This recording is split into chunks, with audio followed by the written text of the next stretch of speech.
찬송을 듣기 전에 숙제 검사를 좀 하겠습니다. 여러분 무슨 숙제인지 기억하십니까? 제가 몇 주 동안 빌립보서 말씀을 함께 나눌 테니까 여러분 빌립보서 말씀을 매주 한 번씩 읽어보자 라는 숙제인가요? 드렸습니다. 잘 하셨나요? 어떠신지 모르겠습니다. 제가 읽어보니까 한 15분 정도 걸리더라고요. 여러분 계속해서 우리 빌립보서 말씀을 읽을 터인데 한 주에 한 번씩 우리 빌립보서 1장부터 4장까지의 말씀을 읽고 함께 말씀으로 나와왔으면 좋겠습니다. 오늘 설교 말씀은 찬송 한 곡을 부름으로 함께 찬송을 하려고 하는데요, 찬송가의 제목은 주 선한 능력으로 라는 찬송입니다. 이 찬송 1절만 한번 부르고 우리 함께 다시금 말씀으로 나아가겠습니다.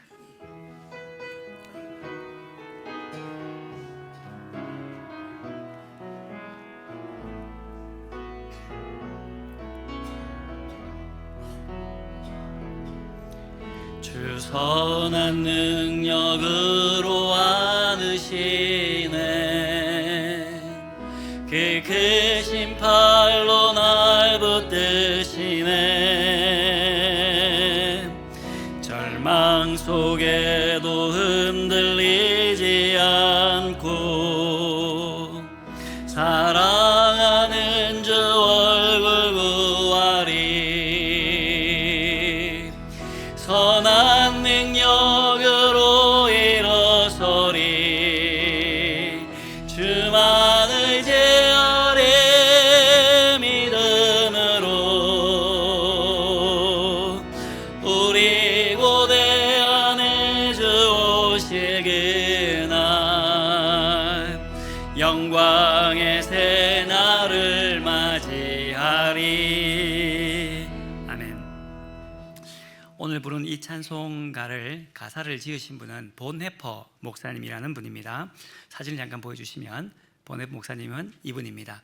저희들이 이달의 책을 처음 시작할 때에 성도의 공동생활이라는 책을 여러분들에게 소개해드렸던 기억이 나는데 그 책을 지으신 분이 이 본해퍼 목사님입니다.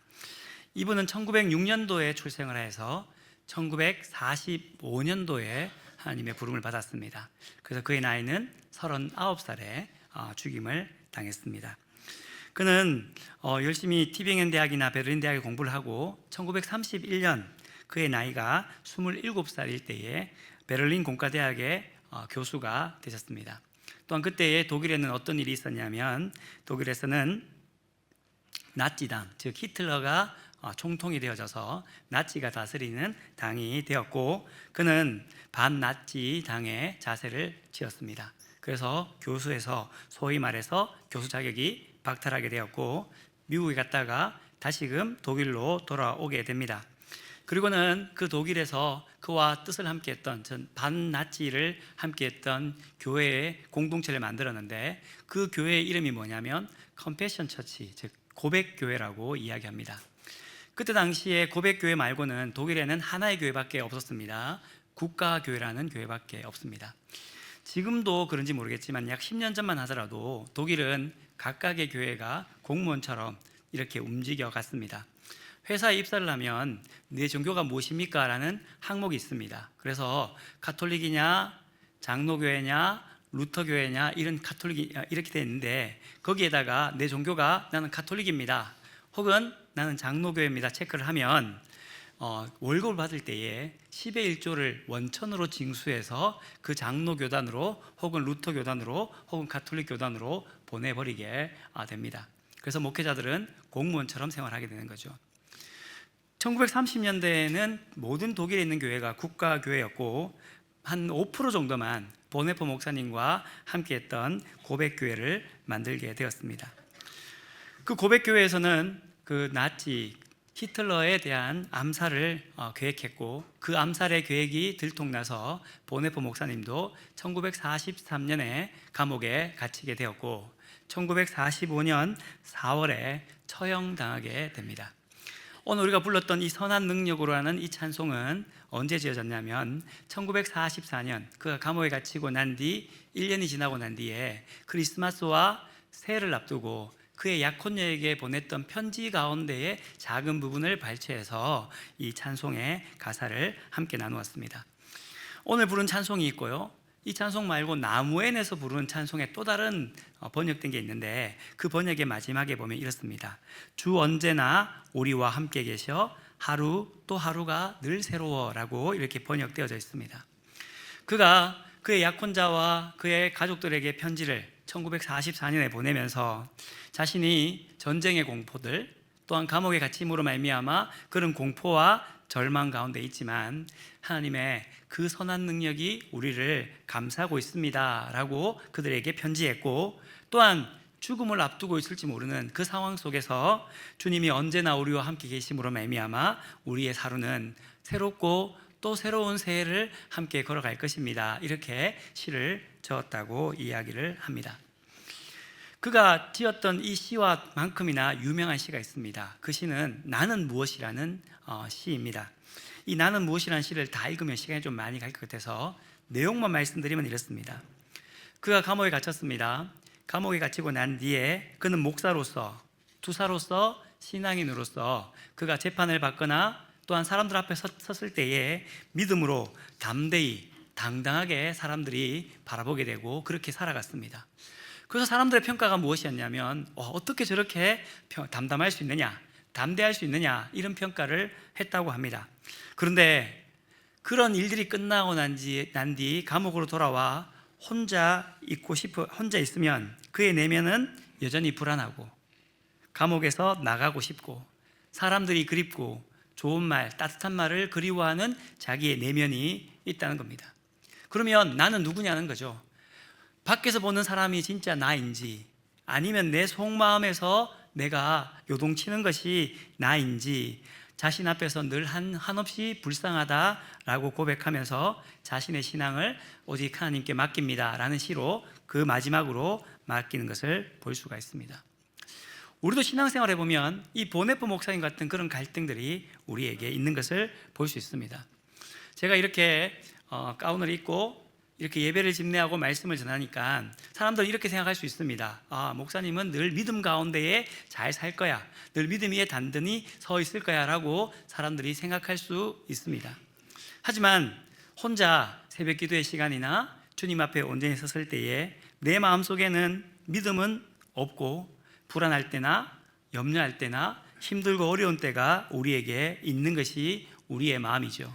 저만 그렇겠습니까? 우리 많은 분들이 그런 마음들을 가지고 살아가지 않겠습니까? 우리가 성도요, 하나님의 자녀입니다. 그래서 성도로서 자녀로서의 모습이 우리에게 보여질 때가 있습니다. 하지만 또 한편으로는 우리의 내면 속으로 들어가고 우리가 남들이 모르는 부분으로 들어가면 불안하고 하나님의 자녀의 모습이 아닌 정말 염려되는 우리의 마음들이 우리에게 많은 것을 볼 때가 참 많습니다. 하지만 오늘 본문의 주인공인 바울을 보면 우리하고는 좀 다른 것 같습니다. 사도 바울은 이렇게 고백을 합니다. 20절 말씀에 보면 온전히 담대하여 살든지 죽든지 내 몸에서 그리스도가 존귀하게 되려 합니다. 이는 내가 사는 것이 그리스도니 죽는 것도 유익합니다. 이렇게 고백하는 것을 볼 수 있습니다. 그러니까 우리는 그런데 어떻게 사도 바울은 그러지 않고 이렇게 빌립보 교인들에게 편지할 수 있겠느냐 하는 것이죠.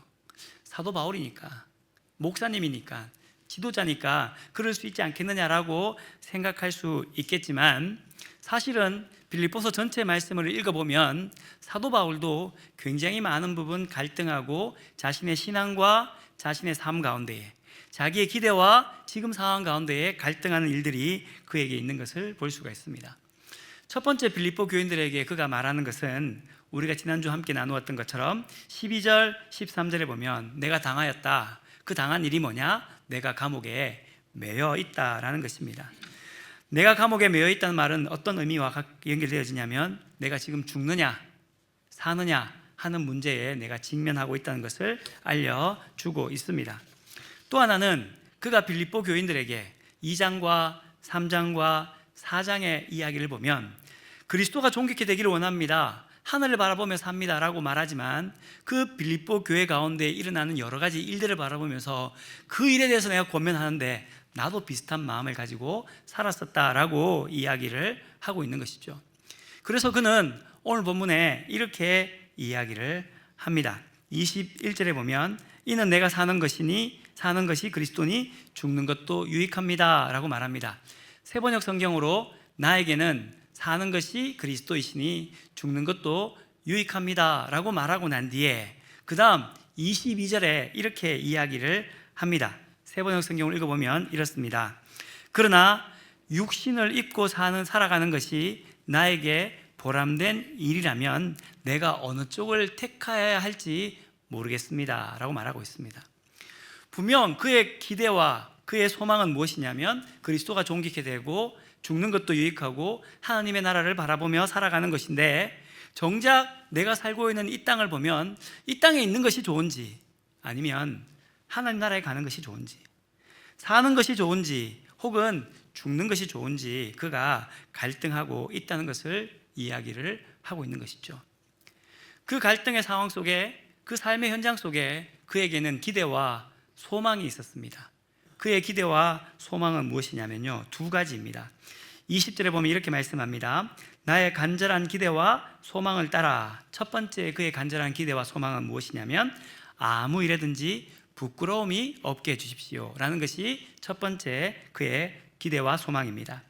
두 번째의 기대와 소망은 무엇이냐면 온전히 담대하여 살든지 죽든지 내 몸에서 그리스도가 존귀하게 되기를 원합니다 라고 그가 기도하고 있는 겁니다. 사도 바울이 현실 세계와 그리고 꿈꾸는 하나님의 나라 사이 가운데에 갈등이 있는데, 그 갈등 속에서 그의 기대와 소망과 기도 제목이 무엇이냐면 나는 부끄러워하지 않는 삶을 살기를 원합니다. 나는 살든지 죽든지 내 속에서 그리스도가 존귀케 되기를 원합니다. 이렇게 두 가지를 기도하고 기대하고 소망하고 있고, 그 기대와 소망이 사도 바울 자신에게만 있기를 원하는 것이 아니라 빌립보 교인들에게도 함께 있기를 원하고 있는 것이죠. 그 기대가 어떤 기대냐? 아무 일에든지 부끄러워하지 않는다, 부끄럽지 않고 싶습니다 라는 기도 제목을 가집니다. 예수님께서 마가복음 8장 38절에 이렇게 말씀합니다. 누구든지 이 음란하고 죄 많은 세대에서 나와 내 말을 부끄러워하면 인자도 아버지의 영광으로 거룩한 천사들과 함께 올 때에 그 사람을 부끄러워하리라 라고 말씀해 주고 있습니다. 신앙생활하고 성도로 살아갈 때에 예수 믿는 것이 부끄럽고 예수가 부끄럽게 생각된다면 언젠가 주님이 다시 올 그날에 예수님께서 우리를 부끄럽게 여기신다라고 말씀해 주고 있는 것이죠. 여러분, 신앙생활 할 때에 또한 예수님과 함께 생활할 때에 부끄러울 때가 있으셨나요? 없으셨나요? 있는가 한번 생각을 해봤습니다. 예전에 예수님 믿는다는 것이 부끄러울 때가 있었던 것 같습니다. 제가 고등학교 때는, 지금 우리 학교를 다닐 때에는 다들 급식을 먹지만 제가 고등학교를 다닐 때에는 어머니께서 도시락을 싸주셨습니다. 그것도 2개나 싸주셨습니다. 그럼 가져가서 점심시간이 되면 친구들과 함께 밥을 먹게 됩니다. 친구들과 밥을 먹을 때 보면 우리 남자분들은 다 아시겠지만 도시락에서 반찬 뚜껑을 여는 순간 제일 먼저 없어지는 것이 뭐냐면 가장 맛있는 대표적인 그 반찬은 소세지나 혹은 계란말이가 있으면 거의 금방 사라지게 됩니다. 자, 그러면 우리 친구들이 함께 같이 점심 식사를 하게 되는데 같이 밥 먹는 친구들이 저 말고는 아무도 예수를 안 믿는 거예요. 그러니까 저는 기도하고 밥 먹어야 되고 친구들은 바로 먹는다는 겁니다. 그러니까 도시락 뚜껑을 열 수도 없고 그럴 수도 없고, 또 한편으로는 친구들은 기도 안 하는데 내가 기도하는 것이 고등학교 시절 왠지 부끄러운 겁니다. 그래서 기도는 해야 되겠고 친구들 앞에서 기도는 하지 못하겠고 어떻게 해야 될까 고민을 했습니다. 어떻게 했을까요? 기발한 생각을 냈습니다. 어떤 생각이냐면요, 도시락 이 가방이 밑에 있지 않습니까? 가방을 꺼내러 가면서 하나님 감사합니다, 잘 먹겠습니다 하면 하고 함께 밥을 먹었던 그런 게 있습니다. 왠지 그 당시에는 같이 친구들 앞에서 기도한다는 것이 부끄럽고 힘들고 어려운 시간들이 있었습니다. 또한 성도로 살아갈 때 부끄러운 때도 있었습니다. 우리가 매년 되면 대신방을 합니다. 각 가정마다 신방을 하고 함께 하나님 말씀을 나눕니다. 신방을 하다 보면 이런 가정이 있습니다. 아내는 신앙생활을 잘 하는데 남편은 교회 나오지 않는 경우들이 있습니다. 그럼 묻지요. 왜 남편은 신앙생활 하지 않습니까? 라고 물으면 많은 분들이 이렇게 이야기합니다. 옛날에는 열심히 신앙생활 했는데요, 시험 당해서 교회를 나가지 않습니다. 이렇게 이야기합니다. 그리고 왜 시험 당했냐? 라고 물으면 교회 사람들 앞에서 교회 사람들에게 시험 당했다는 겁니다. 그 가운데 하나 저에게 참 충격이었던 것은 뭐냐면, 사업하는 집사님이셨는데요, 그분이 이렇게 이야기하는 겁니다. 목사님, 저는 기독교인들과 교회 다니는 사람들과 사업하지 않습니다. 거래하지 않습니다. 라고 하는 겁니다. 아니 집사님 무슨 말씀입니까? 집사님이 기독교인인데 교회 다니는 사람인데 그러면 교회 다니는 사람들과 함께 하면 더 사업을 잘 할 수 있지 않겠습니까? 이렇게 물었더니 그분이 이렇게 이야기합니다. 목사님, 거래해보면요, 사업하다 거래해보면요, 기독교인들이 더 합니다. 더 사기 잘 치고요, 더 사람 잘 속이고요. 그래서 저는 그 몇 번의 그런 일들이 있고 난 뒤에 기독교인들하고는 말은 번질하게 하는데 지키지 않습니다. 그래서 그분들과 거래를 하지 않습니다. 이렇게 이야기를 하는 거죠. 우리도 보면 교회 나온다고 하면 우리가 거는 기대가 있습니다. 또 교회 나오는 분들은 이런 삶을 살아야 된다고 이야기하죠. 또 한편으로는 어떤 것이 있냐면, 우리가 중직자가 되면 될수록, 교회를 오래 다니거나 교회 직분을, 무거운 직분을 가지면 가질수록 사람들의 기대 수준이 점점 높아지게 됩니다. 근데 문제는 뭐냐면, 우리가 교회 직분을 가지고 중직을 가지고 교회를 오래 다니면서 우리가 가지고 있는 자격들, 삶이 있는데 그 삶이 누군가에게 부끄러운 삶으로 비춰질 때가 있다는 겁니다. 더 큰 건 뭐냐면, 그분들을 통하여서 교회 나오지 않고 신앙생활을 포기하는 사람들도 있다는 겁니다. 사도 바울이 이렇게 고백합니다. 나는 성도로 살아가는 가운데에, 사도로 살아가는 가운데에 아무 일에든지 부끄럽지 않기를 원합니다. 여러분, 사도 바울은 저보다 더 하지 않습니까? 빌립보 교회에 개척한 목사님입니다. 소아시아와 유럽 가운데에 온갖 선교 여행을 떠나면서 사람들에게 가장 높은 지위에 있는 중직의 사도의 역할을 감당한 사람이 바울이었습니다. 근데 그 바울이 이렇게 말합니다. 아무 일에든지, 어떤 자격에서든지 나는 부끄러워하지 않기를 원합니다 라고 말합니다. 지금 자기가 감옥 안에 있습니다. 위협을 당함이 있습니다. 부대낌이 있습니다. 여러 상황이 자기에게 있습니다. 하지만 하나님, 내가 간절한 기대가 있는데, 소망이 있는데, 나는 하나님 앞에서 성도로서, 사도로서 부끄러움이 없는 사람이 되기를 원합니다. 이것이 첫 번째 그의 간절한 기대와 소망이었습니다. 두 번째 그의 간절한 기대와 소망은 무엇이냐면, 살든지 죽든지 나를 통해 그리스도가 존귀하게 되는 것이다 라고 이야기를 하고 있습니다.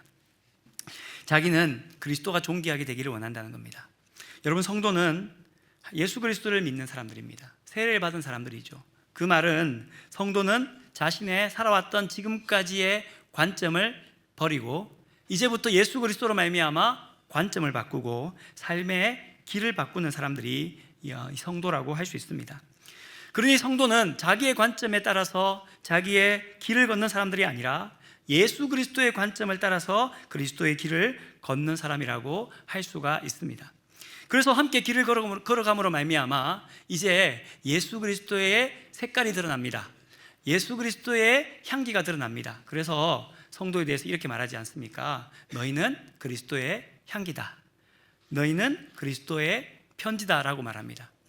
그보다 더 근원적으로 사도 바울은 뭐라고 얘기하냐면, 우리 성도들은 어떤 사람들이냐면 예수님을 닮아가는 사람입니다 라고 얘기합니다. 그것을 조금 신학적으로 이야기하면 이미타치오 크리스토입니다. 그리스도를 형상으로 바뀌어져 가는 것, 이미지화 되어져 가는 것이라고 이야기를 합니다. 예수님을 우리의 마음속에 품고 예수님을 따라 살아가고 예수님과 어울리고 살아감으로 말미암아 예수님의 향기가 우리에게 물들여지고 예수님의 색이 우리에게 물들여짐으로 말미암아 우리가 예수님을 닮아가게 되는 거죠. 우리가 누군가를 사랑하면, 누군가와 함께 살아가면 닮아가게 됩니다. 제가 많이 듣는 말이 있습니다. 성도들이나 사람들이 이렇게 이야기를 많이 합니다. 저와 저희 아내가 닮았다는 이야기를 많이 합니다. 제가 생각하기는 아닙니다. 제가 생각할 때는 닮지 않았습니다. 왜냐하면 달라요. 저는 얼굴이 좀 긴 편인데 저희 아내는 좀 동그란 편입니다. 첫 번째 다르죠. 두 번째 다른 것은 저는 코가 오똑합니다. 근데 저희 아내는 코가 약간 뭉뚱합니다. 다르죠? 오늘 집에 가서 어떻게 될지 모르겠지만 그리고 저는 눈이 사실 작고 죄송한 편이지만 쪽제비 눈 같습니다. 근데 저희 아내 눈은 동그랗습니다. 제가 기도했지 않습니까? 저희 딸이 여기 있는데 딸이 태어날 때에 하나님, 눈은 엄마를 닮게 하시고 코는 아빠를 닮게 해주십시오 라고 기도했습니다. 정반대로 나왔습니다.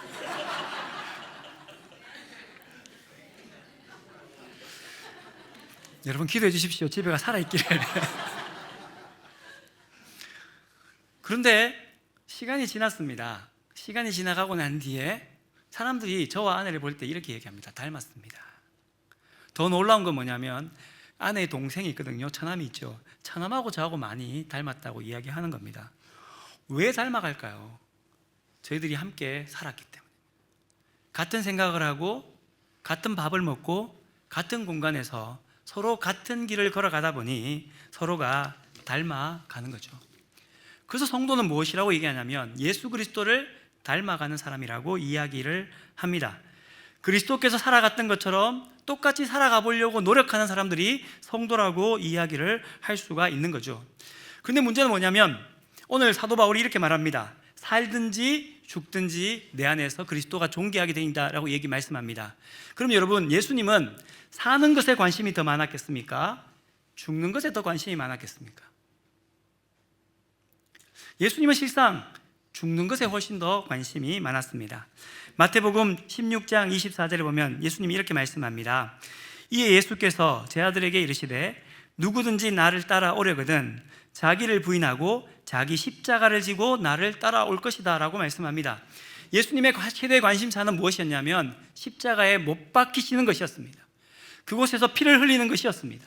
그러니 제 아들에게 뭐라고 말씀하냐면 너희가 나를 따라오려고 하느냐, 나를 닮으려고 하느냐, 그럼 너희도 십자가를 지고 나를 따를 것이다. 바꿔 얘기하면 내가 죽는 것에 관심을 두고 살아가니 너희도 죽는 것에 관심을 두고 살아갔으면 좋겠다라는 것입니다. 그런데 여러분, 우리가 삶을 살아가는 가운데에 죽는 것에 관심이 훨씬 더 많습니까? 사는 것에 훨씬 더 관심이 많이 있습니까? 어제 한 분과 이야기를 하는데 힘들대요. 그리고 왜 힘듭니까? 라고 물었더니 어제 필라테스 갔다 와서 몸이 힘들다고 합니다. 그러면서 하는 말이 목사님 필라테스 너무 비싸요 이렇게 이야기하더라고요. 비싼 돈을 주면서 필라테스를 왜 합니까? 우리의 몸이 건강해지기 위해서입니다. 현대인들의 삶을 보면 몸이 건강하고 돈을 잘 벌고 좋은 직장을 가지고 자아를 실현하고 살아가고 남에게 베풀고 무엇인가 누군가에게 존경을 받고 살아가는 것, 즉 살든지에 대한 관심을 두며 살아갈 때가 많이 있습니다. 그런데 사도 바울과 예수 그리스도는 무엇이라고 얘기하냐면 사도 바울은 예수님을 닮아가면서 그는 이렇게 고백을 합니다. 살든지 죽든지 내 몸에서 그리스도가 존귀하게 되게 하려 한다라고 이야기해주고 있고 21절에 보면 죽는 것도 유익하다라고 이야기합니다. 또한 23절에 보면 차라리 세상을 떠나서 그리스도와 함께 있는 것이 훨씬 더 좋은 일이다라고 이야기합니다. 그 말은 뭡니까? 사도 바울은 사는 것에 관심을 두고 살아가는 사람들이 아니라 죽는 것, 즉 하나님의 나라를 관심을 두고 닮아가는 사람이다라고 이야기하는 것이죠. 김진동 목사님이 책을 썼습니다. 그 책의 제목이 이렇습니다. 바닥에 살아도 나는 하늘을 본다 입니다. 맞습니다. 성도는 이 땅을 살아갑니다. 이 땅을 디디며 살아갈 수밖에 없습니다. 죽음 올 때까지는 이 땅을 디디며 살아가야 됩니다. 하지만 성도는 이 땅을 디디고 살아가지만 이 땅에 주목하며 이 땅을 바라보며 살아가는 인생들이 아니라 저 하나님의 나라, 하늘을 바라보며 살아가는 것이 성도인 줄 믿습니다. 오늘 사도 바울은 그 고백이 자신의 기대와 소망이며 이 소망과 기대가 자기에게만 있는 것이 아니라 성도인 빌립보 교인들에게도 똑같은 기대와 소망이 있기를 바라보며 살아가는 것이죠. 하지만 다시금 우리가 처음으로 돌아가서 보네포 목사님이 나는 무엇이라고 그가 시를 적으면서도 그가 현실의 삶과 자기의 기대 가운데에서 갈등하고 고민했던 그 모습처럼 오늘 우리의 모습도 그런 모습으로 살아갈 수밖에 없습니다. 사도 바울도 빌립보 교인들에게 그렇게 선포했지만 자기의 삶 가운데에서는 내가 육체적으로 있는 것이 좋은지 아니면 하나님 나라에 가는 게 좋은지 갈등하고 그렇게 자기의 삶을 살아갈 수밖에 없음을 그가 고백합니다. 그때 우리는 어떻게 하면 죽음에 대해서, 예수 그리스도를 닮아감에 대해서 고백하며 살아갈 수 있고 그 기대와 소망을 가지고 살아갈 수 있느냐 하는 질문이 생깁니다. 다시금 우리는 오늘 말씀을 함께 잘 읽어보아야 합니다. 20절 말씀에 나의 간절한 기대와 소망을 따라 아무 일에든지 부끄러워하지 아니하고 라고 말씀해주고 있습니다. 우리 개역 성경을 읽어보면 부끄러워하지 아니한다 라는 말이 내가 부끄러워하지 않기를 원합니다, 이렇게 능동의 의미로 쓰여지는 것처럼 보입니다. 그런데 헬라어 원어 성경을 보면 부끄러워하지 아니한다라는 단어, 아이스 기데소마이라는 단어는 소데스라는 단어에서 나왔는데 능동태의 의미의 단어가 아니라 수동태의 단어입니다. 그러니까 이런 말이죠. 아무 일이든지 부끄러워하지 않기를 내가 원합니다. 누군가가 나를 부끄럽지 않게 해주기를 원합니다. 이렇게 기도하고 있는 것을 볼 수가 있습니다.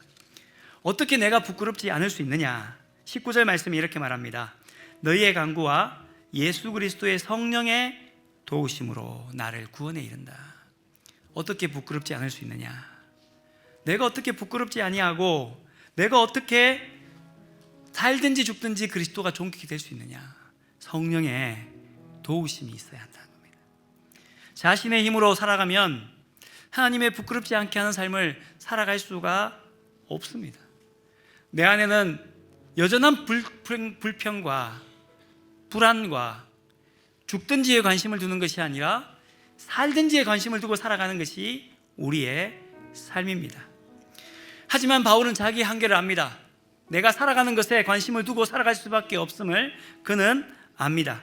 내 힘으로는 복음을 부끄러워하지 않을 수 있다는 것에 대해서 그는 포기합니다. 그래서 그는 고백합니다. 성령의 도우심으로 말미암아 내가 부끄럽지 않게 해 주십시오. 기도하고 기대하고 살아갑니다. 오늘 사도 바울의 이 고백이 선한 능력으로의 이 고백 가운데도 있습니다. 우리가 오늘 부를 찬송과 똑같은 나무엔이 다시금 번역한 그 찬송가, 오늘 주 선한 능력으로의 찬송가의 시작에 보면 이렇게 번역합니다.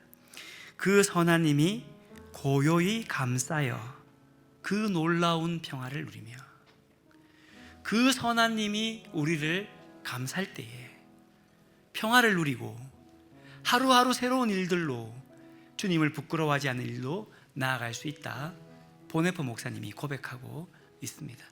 그것이 또한 사도 바울의 고백인 줄 믿습니다. 사랑하는 성도 여러분, 오늘 여러분들에게, 저에게 주님의 선한 능력이 감싸여지는 역사가 있기를 주님의 이름으로 축원합니다. 그래서 사도 바울의 이 기대와 소망, 나는 성도로서 부끄럽지 않은 삶을 살기를 원합니다.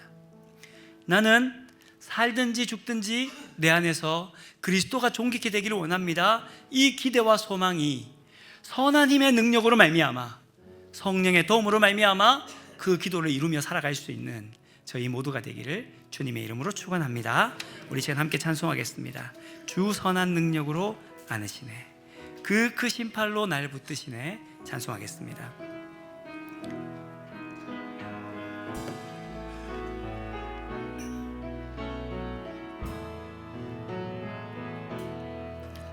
주 선한 능력으로 안으시네,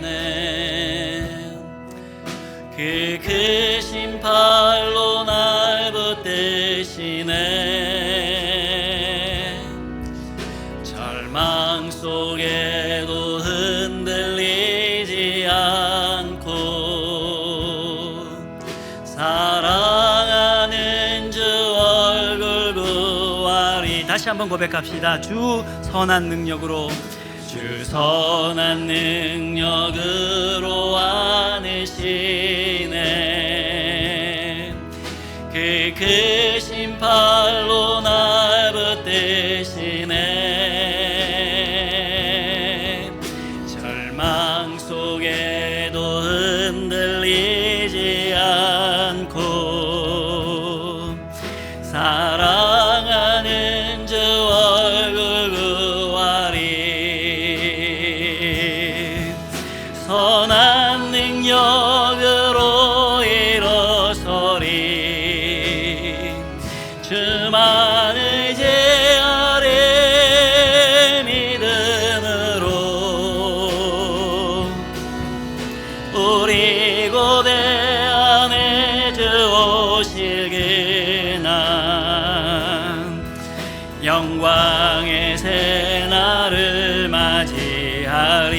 이전의 괴로움 날 애워싸고 이전의 괴로움 날 애워싸고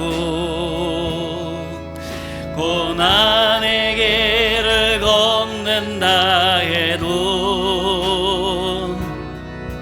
주님께 모두 맡긴 우리 영혼 끝내 승리의 날을 맞으리 선한 능력으로 일어서리 주만 의지하리 믿음으로 우리 고대 안에 주 오실 그날 영광의 새날을 맞이하리 주님이 마신 고난의 쓴잔을 주님이 마신 고난의 쓴잔을 우리도 감사하며 받으리 주님의 남은 고난 채워가며 예수와 복음 위에 살리라 선한 능력으로 일어서리 주만 의지하리 믿음으로 우리 고대 안에 주 오실 그날 승리의 새날을 선한 능력으로 일어서겠습니다 선한 능력으로 일어서리 주만 의지하리 믿음으로 우리 고대 안에 주 오실 그날 승리의 새날을 맞이하리 하나님 아버지 감사합니다. 우리를 예수 그리스도의 보혈로 구원하여 주시고 예수님을 마음으로 영접할 수 있는 자 되게 하시고 믿음으로 살아갈 수 있는 하나님의 자녀가 되게 하시니 감사를 드립니다. 하나님 아버지 이 시간 사도 바울의 간절한 기대와 소망이 우리의 간절한 기대와 소망이 되기를 간절히 원합니다. 아무 일이든지 믿음으로 부끄럽지 않게 살겠습니다. 또한 살든지 죽든지 내 안에 그리스도가 존귀하게 되기를 원합니다 라는 기대와 소망이 우리에게 있게 하시고 그 기대를 가지고 살아갈 때에 내 힘으로는 할 수 없사오니 주 선한 능력으로 우리를 감싸시고 그 선한 능력으로 일어서서 믿음으로 나아갈 수 있는 저희 모두가 되게 인도하여 주시옵소서. 예수님의 이름으로 기도드리옵나이다. 아멘.